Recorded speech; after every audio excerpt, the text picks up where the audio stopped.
ঘটনা আজকেই প্রথম নয়, আমরা প্রায় দেখছি, প্রতিদিনই দেখছি Dhaka medical, Rajshahi medical, Dinajpur medical এবং আমাদের মেডিকেলও প্রতিনিয়তই ঘটে। আমরা দাবির পরিবর্তে কি পাই? শুধু প্রতিশ্রুতি, শুধু মুখের কথা বা ডক্টর সুরক্ষা আইন হিসেবে কাগজে লিখে একটা পাতা পাই, এর বেশি কিছু পাই না। না হলে এই ঘটনাগুলো প্রতিদিন রিপিট হতো না। যদি না আমাদের আসলে কোনো আইন প্রয়োগ করা হতো তাহলে আমরা এই দিন দেখতাম না। গত 7 মাস আগেও আমাদের মেডিকেলে একই ঘটনা ঘটছে, তার পরিবর্তে স্টেপ নেওয়ার কথা বলা হয়েছিল। আমাদের এখানেও হয়নি, অন্য মেডিকেলেও হয়নি। এই ক্ষেত্রে আমরা জানাতে চাই যে আমাদের তখনও দাবি ছিল রোগীর সাথে অ্যাটেন্ডেন্ট কমানো। 1 নম্বর কথা, আমাদের একটা রোগীর সাথে সর্বোচ্চ 2টা অ্যাটেন্ডেন্ট।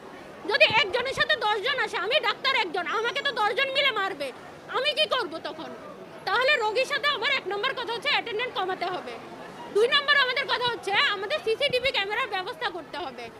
কেন আমাদের যে এই যে ঘটনাগুলো হয়, তারপর এখান থেকে বলে, ও ওখান থেকে বলে, কোনো প্রমাণ আমরা দেখাতে পারি না। আমাদের একটা সিসিটিভি ক্যামেরার ব্যবস্থা করতে হবে অবশ্যই। ডাক্তারদের সুরক্ষা বাড়াতে হবে। বারবার আমরা শুনি আনসার কম, পুলিশ কম। আমার কি ডাক্তার বেশি? ডাক্তারও তো কম। তাহলে আমাদেরকে ওই কমের মধ্য দিয়ে বেশি ডিউটি করিয়ে আমাদেরকে কাজ করানো হচ্ছে। তাহলে ওনাদেরকে কেন হবে না? ওনাদেরও তাহলে 3 ঘন্টার পরিবর্তে 6 ঘন্টা ডিউটি করতে হবে। কিন্তু আমার নিরাপত্তা চাই। আমি গতদিন মাইর খাইনি, আমার বান্ধবী মাইর খেয়েছে, পরে সিরিয়াল আমার, সেটা তো আমি বলতে পারি না। তাহলে আমার সুরক্ষাগুলো রক্ষা করতে হবে। এগুলো কে করবে?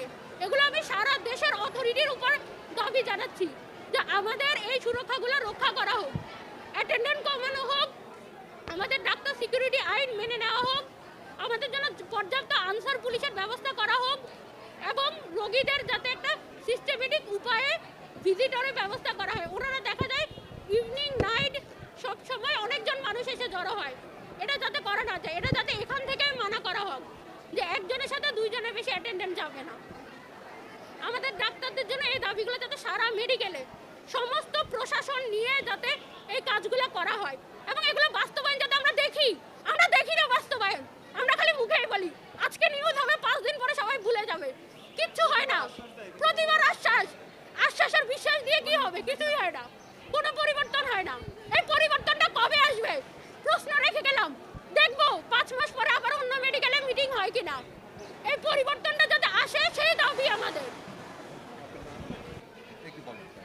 কালকের এই অনাকাঙ্ক্ষিত ঘটনার পরপরই আমরা পরিচালক স্যারের রুমে গিয়েছিলাম। আমরা ওখানে স্যারের সাথে কথা বলেছি, ওখানে রোগীর লোকজন উপস্থিত ছিলেন। ওখানে আমরা প্রাইমারিলি একটা কথা বলে একটা কোনো মীমাংসায় আসতে পারি নাই, যেই কারণে আমরা তৎক্ষণাৎ হচ্ছে আমাদের যে ডিসিশনটা ছিল, আমরা 24 ঘন্টায় কর্মবিরতিতে গিয়েছিলাম, যেটা আমাদের আজকে রাত 9টা পর্যন্ত বহমান থাকবে। একটু পরে আমরা পরিচালক স্যারের রুমে আবার যাব, ওখানে আমাদের কিছু কথাবার্তা আছে, দাবি দাওয়া আছে, আমরা ওনাদেরকে উপস্থাপন করব। যদি এই দাবি দাওয়াগুলো যদি ওনারা না মানে তাহলে আমরা পরবর্তীতে কঠিন পদক্ষেপ নিতে আমরা বাধ্য হব। এছাড়া আমি আরেকটা জিনিস সবার সামনে বলতে চাই যে এই যে ডাক্তার যে মারধরের ঘটনা, শুধুমাত্র এটা আমাদের জিয়া মেডিকেলের জন্য না, এটা কয়েকদিন আগে আপনারা দেখবেন যে রাজশাহী মেডিকেলেও হয়েছে, আমাদের হচ্ছে ঢাকা মেডিকেলেও হয়েছে। এটা সারা বাংলাদেশে কোথাও না কোথাও প্রতিদিনই ডাক্তার মার খাচ্ছে। কেন এটা খাবে? এই যে জবাবদিহিতা, এই জবাবদিহিতা আমরা প্রশাসনের কাছ থেকে আমরা চাচ্ছি। তো এতটুকু।